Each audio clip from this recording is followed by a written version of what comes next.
इसके बाद हमें गोहान का सीन दिखाया जाता है। जब गोहान देखता है कि टाइम चेम्बर का दरवाज़ा टूट गया है, इस पर गोहान चौंकते हुए कहता है, ये कैसे हो सकता है? अभी तक तो ये टाइम चेम्बर का दरवाज़ा ठीक था, ये टूट कैसे सकता है? इस पर गोहान सोचते हुए कहता है, अब मैं टाइम चेम्बर से कैसे बाहर निकलूँगा? बिना दरवाजे के मैं बाहर नहीं निकल सकता। इस पर गोहान सोचता है, पिछली बार गोटैन और माजिन बू भी इसी तरह से कैद हुए थे, तो उन्होंने इस टाइम चेम्बर को तोड़ कर बाहर निकले थे। इतना सोचकर गोहान अपने सबसे ताकतवर फॉर्म में आ जाता है और अपना सबसे ताकतवर काम में हाथ चार्ज करता है और वो सीधा टाइम चेम्बर के वॉल पे मारता है, जिससे बहुत बड़ा धमाका होता है। थोड़ी देर बाद दिखता है कि उस कामयाबी से तो उस वॉल को कुछ नहीं हुआ होता। इस पर गोहान चौंकते हुए कहता है, ये क्या, मेरी इतनी ताकतवर कामयाबी का भी इस पर कोई असर नहीं हुआ। ये मेरी उम्मीद से ज़्यादा ताकतवर निकला, अब मैं क्या करूं? इसके बाद हमें गोकू और डेंडे का सीन दिखाया जाता है। गोकू डेंडे से कहता है, डेंडे क्या टाइम चेम्बर का दरवाज़ा बन गया? इस पर डेंडे कहता है, नहीं, इसमें बहुत टाइम लग रहा है टाइम चेम्बर का दरवाज़ा बनने में। इस पर गोकू कहता है, तो गोहान कैसे जिंदा रहेगा टाइम चेम्बर में? उसमें सिर्फ 2 साल तक का खाना पीना है, उसके बाद कैसे जिंदा रहेगा गोहान? इस पर डेंडे कहता है, पता नहीं गोहान कैसे जिंदा रह पाएगा। मैं अपनी पूरी कोशिश कर रहा हूँ टाइम चेम्बर के दरवाजे को बनाने की, लेकिन इसमें बहुत टाइम लगेगा। इस पर गोकू कहता है, जल्दी करो डेंडे, हमारे पास वक्त बहुत कम है। अगर जल्दी नहीं बना ये टाइम चेम्बर का दरवाज़ा तो गोहान को कुछ भी हो सकता है। इसके बाद हमें दाबूरा का सीन दिखाया जाता है, जो एक शख्स के सामने खड़ा होता है और वो उसे बोल रहा होता है, मास्टर, मैंने आपका काम पूरा किया, अब बताइए आगे आप मेरे लिए क्या हुक्म है?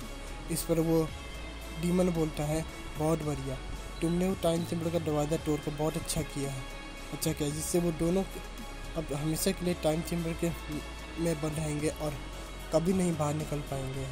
इस पर दाबूरा हंसते हुए कहता है, ये तो मेरे बाएं हाथ का खेल था, आखिर मुझे भी तो अपना पुराना बदला लेना था उन दोनों की वजह से मैं इतने साल तक डीमन रेल में कैद रहा और आज आप ही की वजह से मैं बाहर निकला हूँ, मुझे तो ये करना ही था।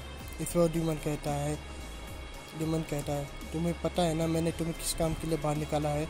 इस पर दाबूरा कहता है, जी मास्टर, मुझे पता है आपने किस काम के लिए मुझे बाहर निकाला है। इस पर डीमन कहता है, तो ठीक है, अब हमारे रास्ते के कांटे हट गए हैं, तो लग जाओ उस काम पर। तो दाबूरा कहता है, जी माय लॉर्ड। इस पर वो डीमन कहता है, गोकू और गोहान, तुम दोनों मेरे रास्ते की सबसे बड़ी रुकावट थे।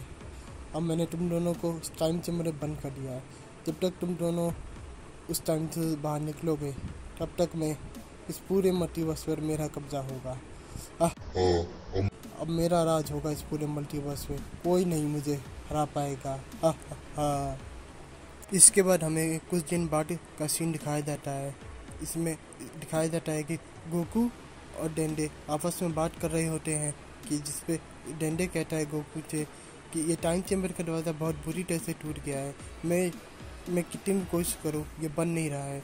इस पर गोकू कहता है, ये तो बहुत बड़ी प्रॉब्लम हो गई, अब क्या करूँ? इस पर डेंडे कहता है, मैं अपनी ओर से पूरी कोशिश कर रहा हूँ। इस पर गोकू कहता है, बस मेरे पास एक ही तरीका है। इस पर डेंडे कहता है, क्या तरीका है? गोकू कहता है, मुझे इसमें 20 की मदद लेनी पड़ेगी, उसे अच्छे से पता है कि टाइम के बारे में उसे काफ़ी नॉलेज है, क्या पता उसमें वो मेरी इसमें बहुत मदद कर सकता है। इस पर डेंडे कहता है, ठीक है, तुम जाओ 20 से मदद लो। इस पर गोकू कहता है, ठीक है। इतना कह के गोकू वहाँ से चला जाता है वीरस के प्लांट की ओर। थोड़ी देर बाद हमें वीरस का प्लांट दिखाया जाता है, इस पर वीस और वीरस आपस में बात कर रहे होते हैं कि उस टूर्नामेंट ऑफ पावर में हम लगभग ख़त्म ही हो जाते अगर गोकू नहीं होता। इस पर वीस कहता है, जी माय लॉर्ड, मैंने कभी सोचा नहीं था कि एक मॉडल अल्ट्रा इंस्टिंक्ट को इतनी अच्छी तरह से हासिल कर सकता है। इस पर वीरस कहता है, मैंने भी कभी उम्मीद नहीं की थी कि गोकू कभी इस फॉर्म को मास्टर कर सकता है। वीस और वीरस बात कर रही होते हैं कि तभी उस वक्त वहाँ पे गोकू आ जाता है गोकू को वहाँ देखकर वीरस कहता है, गोकू तुम यहाँ क्यों आए हो, तुम्हें क्या काम है। इस पर गोकू कहता है मुझे वीस से काम है। इस पर वीस कहता है हाँ बताओ गोकू तुम्हें क्या काम है। इस पर गोकू कहता है एक प्रॉब्लम आ गई है। इस पर वीस कहता है कैसी प्रॉब्लम। गोकू कहता है मैं और गोहान टाइम चेम्बर में ट्रेनिंग कर रहे थे तो मुझे एक भयानक ताकत का एहसास हुआ तो मैं वो ताकत देखने चला गया कि वो आ कहाँ से रही है। जब मैं लौटा तो किसी ने टाइम चेम्बर का दरवाज़ा तोड़ दिया था और टाइम चेम्बर के अंदर गोहान फंस गया है और उसमें सिर्फ दो साल तक का रहने का खाना पीना है। और डेंडे बहुत कोशिश कर रहा है उस टाइम चेम्बर के दरवाजे को बनाने के लिए, कि वो बन नहीं रहा है। प्लीज़ इसमें मेरी मदद करो, गोहान की मदद कीजिए। इस पर वीस कहता है ये तो बहुत बड़ी प्रॉब्लम हो गई, टाइम चेम्बर का दरवाज़ा टूट गया तो ये बहुत बड़ी दिक्कत है। इस पर गोकू कहता है प्लीज़ वीस मेरी मदद करो। इस पर वीस कहता है ठीक है मैं तैयार मदद करूँगा, चलो मेरे साथ। इस पर गोकू कहता है ठीक है चलो। इतना कह के गोकू और वीस अर्थ के लिए निकल जाते हैं।